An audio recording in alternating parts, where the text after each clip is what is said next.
Baik, Assalamualaikum warahmatullahi wabarakatuh. Bertemu lagi dengan saya, Indra Kurniawan di channel Ruang Publik Garut. Salam sehat, salam kritis, salam logik. Berpikir merdeka, mereka berpikir.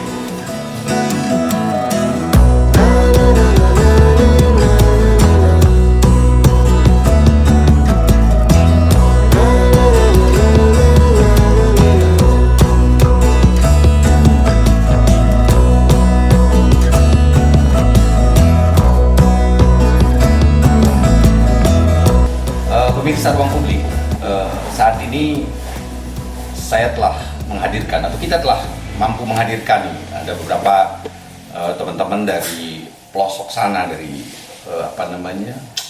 Garut Kidul kali Pak ya, Garut Kidul. Beliau adalah Pak Iwan Setiawan. Apa kabar Pak? Baik. Baik. Telah hadir juga Pak Bung Risman sebagai LBH LSI. Apa kabar Bung Risman? Siap. Dan ini salah satu sahabat saya juga. Beliau adalah salah satu pemerhati kebijakan publik, baik nasional ataupun regional, Bung Dadan. Sehat Bung? Alhamdulillah. Ya, nggak kopi kan? Oke, teman-teman, secara singkat, tahun 2020 yang lalu, kurang lebih di kuartal 3 di bulan-bulan Oktober lah ya, waktu itu terjadi banjir bandang ya. Tentu kalau kita bicara banjir bandang pasti akan ada korban. Nah, karena memang banjir bandangnya itu masuk ke wilayah pemukiman penduduk yang mungkin nanti Pak Iwan bisa menjelaskan secara detail gitu ya. Hanya saja yang menjadi concern, dan kebetulan Bung Risman adalah salah satu pendamping hukum dari LBH LSI ya, tentu akan sangat concern bagaimana mengadvokasi apa-apa saja yang harus dipenuhi oleh pemerintah secara regulasi tentunya ya, karena memang korban sudah jatuh, satu-satunya cara pemerintah adalah bagaimana merecovery ya, bagaimana caranya teman-teman yang ada di situ itu segera bangkit kembali, baik itu secara mental ataupun secara infrastruktur. Dengar-dengar katanya Pemda Garut ini lalai. Apa betul, Pak Iwan? Ya, Ya. saya anggap lalai karena sampai saat ini untuk penanggulangan terdampak banjir bandang di kedua RW ini sampai saat ini. Ini di desa mana Pak tepatnya? Desa Mandala Kasih. Mandala Kasih. Ya. Di kampung apa? Kampung Lewisimar RW 11 dan Kampung Sukagali RW 15. Dari dua RW ini berapa kakak sebetulnya yang terdampak parah gitu? Terdampak parahnya itu untuk yang terendam hampir dibilang keseluruhan. Berapa kakak Pak kira-kira? Kurang lebih hampir 300-an lebih lah. Biasa. 300 sampai sekarang berarti mereka bagaimana tuh? Ya sekarang ya justru itu kami dulu itu diminta untuk mendata tiap kakak. Nah waktu itu diperintahkan, ada perintah bahwa apa saja yang menjadi kerugian di masyarakat. Contohnya seperti barang-barang yang terbawa aliran sungai, terus jalan-jalan gang yang rusak. Dari seluruh inventarisir berapa Ya. kerugiannya? Waduh itu saya kurang ini ya, karena kita nggak bisa menghitung dengan begitu saja. Itu harus perlu ada orang yang benar-benar mengerti dan bisa menghitung itu keseluruhan. Gitu. Oke. Saya sebentar ke Bung Risman. Ya, siap. Apa sih yang telah dilakukan LBH ini? Ya, jadi sedikit saya mungkin gambarkan dulu dari kronologis ya. Pada tanggal 12 Oktober, tepatnya di tahun 2020 itu memang terjadi banjir Ya. dari luapan sungai Cipelebu. Ya. Nah, yang mana air tersebut meluap dan sampai kepada masyarakat kan. Tadi saya sampaikan itu hampir 300 lebih lah yang terendam, ada yang parah. Tetapi pada saat kita survei di lapangan memang kondisinya kan di bawah.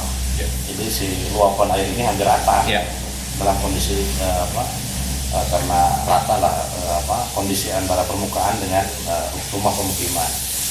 Nah setelah itu kebetulan Pak Setiawan ini meminta bantu.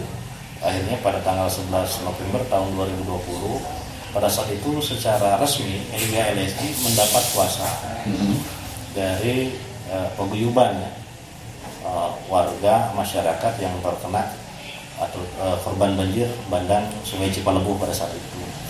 Kebetulan dibuatkan koordinator kepengurusan karena agar supaya mempermudah komunikasi dengan masyarakat, dengan korban. Setelah itu dibuatkan kuasa dan kita pun melakukan beberapa upaya pada saat itu.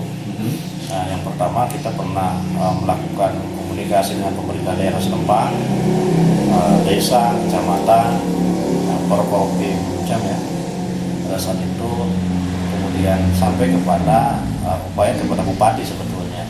Cuman karena pada saat itu sempat kita melayangkan surat audiensi juga dengan DPR, karena pada saat itu perlu kiranya kami melakukan upaya non litigasi sebagai upaya bahwa ini karena kaitan dengan kebijakan pemerintah. Bagaimana kemudian pemerintah daerah ini bisa sangat konsen pada saat itu. Khusus harapan kami itu adalah mengenai anggaran, mengenai anggaran dan penanganan. Nah, dari 300 korban pada saat itu memang kalau bantuan sudah ada, maksudnya dalam kategori bantuan di luar pemerintah pada saat itu. Mulai dari sembako, dari baju, sampai kami pun membuka posko pada saat itu. Mulai dari makanan, sembako, baju-baju dan lain sebagainya. Nah, tetapi pada saat itu sebetulnya sudah kita bahas juga dengan BPBD, karena pada saat itu kita selalu gagal dalam melaksanakan audiensi. Kenapa? COVID. Pada saat itu karena COVID, sehingga audiensi kita tidak diterima karena pertimbangan itu kan. Nah, padahal korban udah jatuh ya? Udah jatuh. Nah, sehingga kami melakukan upaya-upaya konsolidasi kepada person-person, kepada pejabat-pejabat yang menangani. Nah, pada saat itu kita yang intensnya itu dengan Pak Asda 1, kebetulan Pak Nurdin Yana yang sekarang jadi sekda ya? Okay. Beliau yang secara terjun langsung, karena mungkin pada saat itu secara kewenangannya dalam gugus tugas mengenai penanganan bencana ini, beliau ini mempunyai tugas untuk langsung ke lapangan pada saat itu. Sampai pada saat itu pun kita sudah berkomunikasi mengenai anggaran yang akan disalurkan pada saat itu. Anggaran BTT untuk khususnya banjir bandang di sana itu katanya pemerintah daerah sudah mengajukan di 51,7 miliar. Kapan itu diucapkan sama mereka? Kapan? Pada saat itu ya beliau sebelum dilantik lah pada saat itu.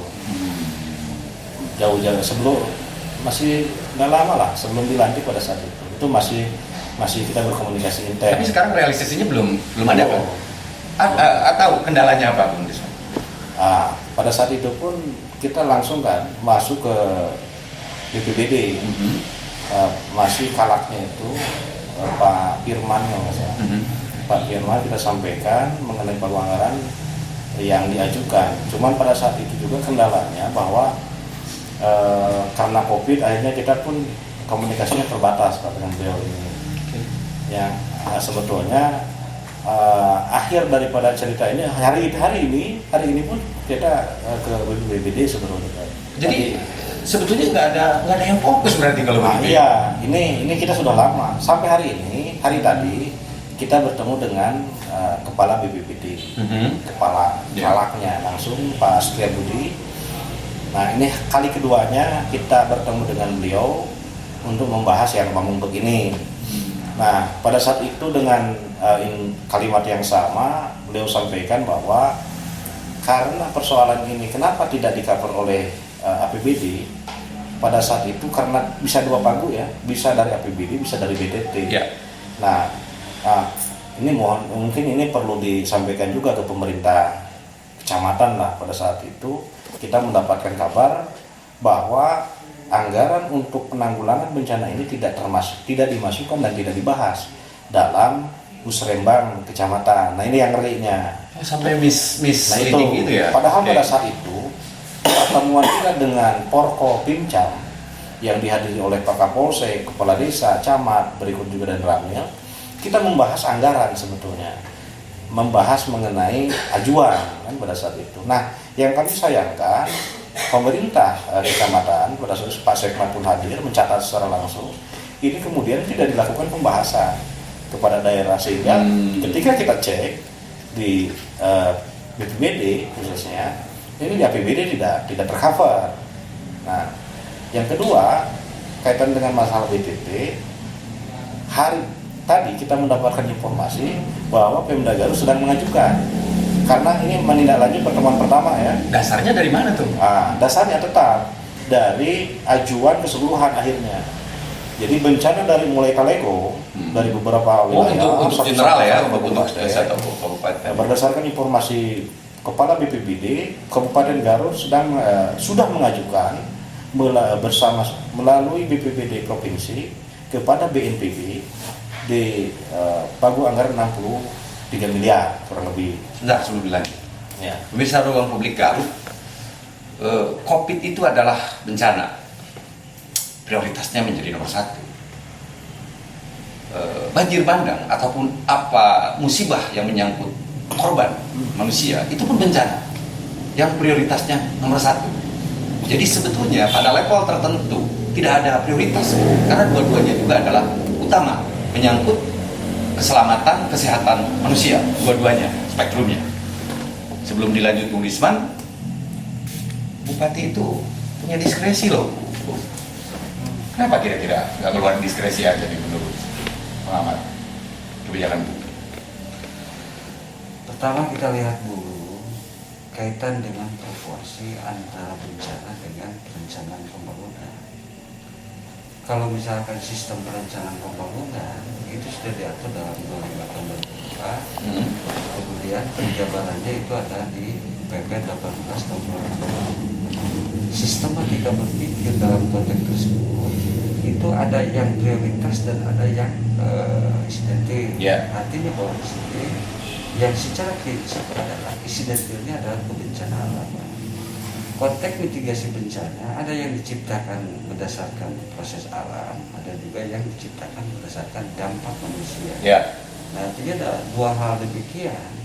Peran serta dalam konteks undang-undang tersebut menjadi sangat krusial, meskipun misalkan inputnya itu harus diajukan dari bawah, misalkan katakanlah musrenbang kecamatan. Nah, tata cara penyusunan RAPBD itu diserap dari berdasarkan musrenbang kecamatan. Nah, kemudian ketika misalkan tadi dikutip kaitan dengan masalah ada informasi bahwa ini tidak diserap oleh kecamatan, ya mungkin itu ada salah sistem antara kecamatan dan kabupaten. Konektivitasnya itu relatif dipertanyakan ya. Tapi ini Bung, sesuatu yang bencana itu sesuatu yang tidak bisa direncanakan, tidak bisa dianggarkan sebelumnya, karena kita nggak tahu bencana itu kapan datang. Artinya kan pemerintah harus punya pos anggaran yang jelas nih, ya kan, untuk kebencanaan, sehingga kapanpun itu terjadi nggak perlu bikin anggaran dulu, perencanaan anggaran ya harus siap untuk mendeliver itu. Nah, makanya bupati kan harus punya diskresi. Betul, makanya ini tadi belum selesai. Makanya ini dalam pasca bencana ya dikatakan begini ya. Kemudian ada yang disebut dengan masalah kaitan dengan persoalan pra atau misalkan dalam konteks BTT. Kalau misalkan BTT itu digunakan berdasarkan apa yang apresiasi berdasarkan ya pasal 21 misalkan Undang-Undang Dasar 45, kemudian misalkan tentang kaitan bencana alam.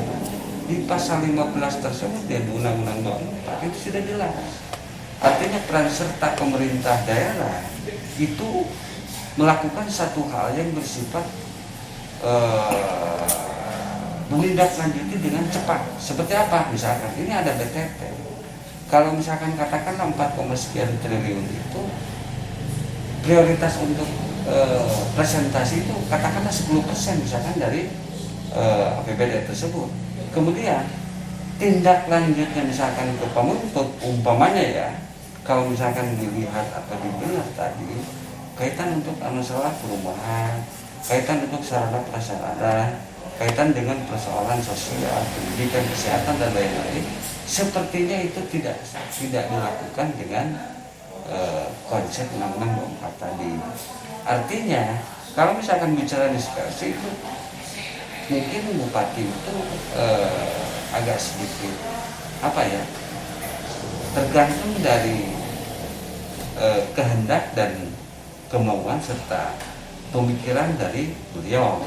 Ya kalau misalkan beliau begitu ya mungkin apa membuat. Sebetulnya ini bisa, menurut Bung Risman, dengan keadaan emergensi seperti ini, kan diperbolehkan dalam hukum itu melakukan penyelewengan. Bukan penyelewengan, diskresi itu ya dia keluar dari rule, tapi memang ada keterdesakan sebuah keadaan yang menyangkut keselamatan kesehatan manusia. Gimana?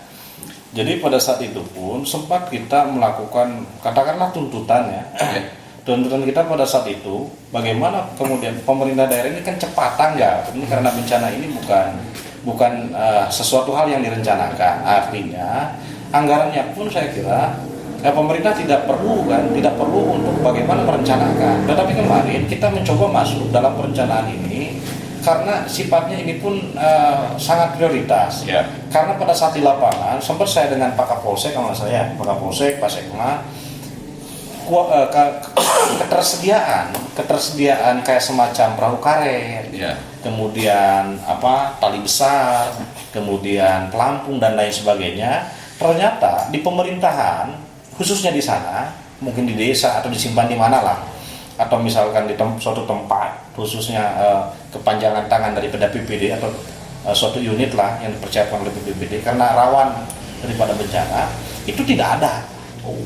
Nah, salah satunya sehingga pada saat itu pembahasan yang sangat utama itu adalah kebutuhan-kebutuhan yang sangat urgent.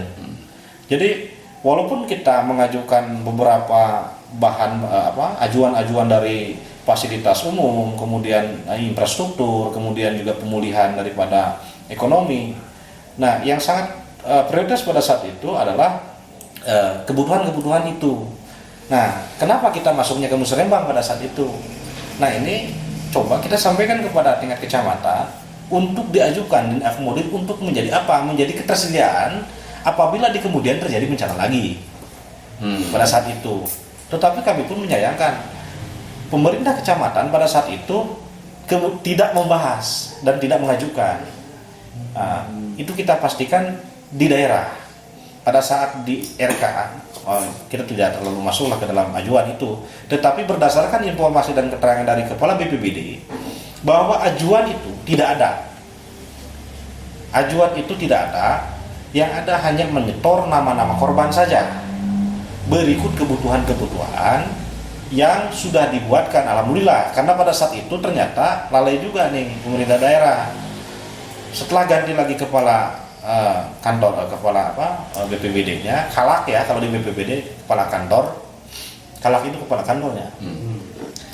Pada saat itu tidak diajukan juga, saya cek ke kabinnya. Pada saat itu Pak Dedi, kebetulan beliau ini kabin RR Pak, di bidang RR, yang bersangkutan pada saat itu menjelaskan bahwa ajuan itu sudah disampaikan, tetapi pemerintah daerah belum mengajukan. Nah, pertemuan pada saat pertama dengan Pak Setriabudi ini, nah bertepatan dengan pertemuan beliau baru mau mengajukan yang difasilitasi oleh BPBD provinsi pada saat itu. Nah, akhirnya kita doronglah dengan bagaimana nih bisa masuk proposal ini ke BNPB. Nah, setelah itu sekarang katanya lagi di assessment di Menteri Keuangan. Jadi satu kata bahwa sebetulnya untuk yang banjir bandang yang teman-teman Pak Iwan ini sama sekali belum tersentuh oleh anggaran PMK berarti. Belum. Nah, pemirsa Ruang Publik, ini sebagai salah satu hal yang harus kita ketahui bersama bahwa konsep filosofis anggaran bencana itu melalui tahapan terbalik. Kalau pemerintah mau membuat program yang terencanakan, maka prediktif dia menyiapkan perencanaan baru execute. Itu proses normal. Tapi kalau abnormal kondisi bencana, itu dibalik. Sediakan dulu anggarannya yang unlimited berapapun itu. Ketika terjadi bencana, represif dulu. Represif itu recovery dulu, Ya. berdasarkan kebutuhan yang paling mendasar. Ya. Baru setelah itu proses perencanaan tentang recovery infrastruktur, terus hal-hal yang sifatnya ini, dan baru memprediksikan kemungkinan-kemungkinan yang Ya. yang akan terjadi di kemudian hari. Tapi ini kok saya malah aneh nih, menurut Bung Risman, kenapa kok bisa ada orang celaka tapi harus ngajuin dulu proposal anggaran, kan jadi filosofisnya nggak kena itu, Bung. Ya. Nah pada saat itu pun kita sedikit ada perdebatan lah dengan Pemda Garut, karena pada saat itu Pemda Garut terlalu konsen kepada COVID, Ya, terlalu konsen. Tetapi pada saat itu tuh agar supaya pemerintah juga tidak kemudian mengabaikan daripada Ya. korban ini kan, karena pada saat itu setelah banjir bandang disusul dengan bencana-bencana lain. Ya. Dengan longsornya di Garut Selatan, Talegong, Cisewu, sampai kepada Cisompet, Cilawu kan, adanya longsor juga, ini sangat banyak korban juga ya, sehingga pada saat itu mungkin pemerintah daerah sedang konsen fokus, kemudian ada bencana lain, akhirnya kita pun nggak tahu lah apakah kalau tadi kita mendapat informasi ini sudah disatukan, ajuan ini adalah satu kabupaten, ini berarti bukan hanya Mandala Kasih, ya, sungai banjir bandang Cipalobo ini atau Panguntuk ini, tetapi bahwa Pemda hari ini mengajukan secara keseluruhan. Nah, cuma tadi waktu ya juga. betul. Tetapi ini kan kalau tadi betul konsepnya, kalau BTT itu di sana pun ada jeda sebetulnya dari pada saat kejadian, ketersediaan pagu anggaran, dan itu kalau nggak salah ini tidak beberapa hari langsung harus wajib dieksekusi. Ya. Karena apa? Karena urgent kan Ya, sifatnya. betul. Jadi yang kami herankan juga pada saat itu, dari pengecekan saja ya, survei dari pemerintah daerah itu terlambat.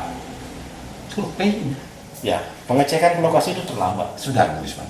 Kang Iwan, apa sih yang paling miris dari teman-teman saudara-saudara kita di sana? Apa sih yang Pak Iwan lihat itu, yang benar-benar sekarang itu sedang menadahkan ke pemerintahan Garut ini untuk diurus? Apa sih yang paling miris dilihat? Kondisi apa? Ya, dari dampak banjir itu sangat mengganggu sekali ya, dari mulai kehidupan, dari ekonominya, terus dari fasilitas umumnya. Nah, kami pun pernah tanya, ini data ini yang didata ini apakah kelanjutannya bakal seperti apa? Pertanyaan saya, apa yang paling menyedihkan yang dilihat di teman-teman di sana sekarang? Kejadiannya apa? Ada yang kelaparan kah? Ada yang susah tidur? Ada yang penyakit? Apa yang paling menyedihkan nih, Pak Iwan? Nah, kalau untuk kelaparan sih enggak ya, tapi untuk ya fasilitas kesehatan, terus setelah terdampak banjir itu Ekonominya juga jadi terganggu. ya, mungkin ya. terus fasilitas rumah-rumah yang tidak layak untuk dihuni karena belum ada bantuan, mereka masih tetap tinggal di situ. Ini empiris, Bung. Apa yang sebaiknya dilakukan segera nih oleh pemerintah? Karena ini pemerintah harus benar-benar korban ini, mereka ini. Saudara-saudara kita juga kan gitu ya. Apa yang harus dilakukan oleh pemerintahan Garut? Bupati harus progresif dalam penanganan ataupun penanganan kaitan dengan masalah, apalagi Garut kan sebagai rawan bencana alam. Ya. Segitu aja. Oke, pemirsa Ruang Publik Garut, saya pikir banyak hal yang bisa kita eksplor sebetulnya. Tetapi mungkin Bung Risman, Bung Dadan, dan Kang Iwan bisa sepakat ya, bahwa saat ini yang dipentingkan adalah bagaimana mereka free Ya. dengan tingkat urgensi yang tinggi dari Pemkab tentunya ya, seperti itu. Karena mungkin nanti terpisah, saya akan mengeksplor sebetulnya nih langkah-langkah Kang Risman secara detail bagaimana tanggung jawab keperdataannya mungkin pada class action ataupun citizen lawsuit pada akhirnya seperti itu.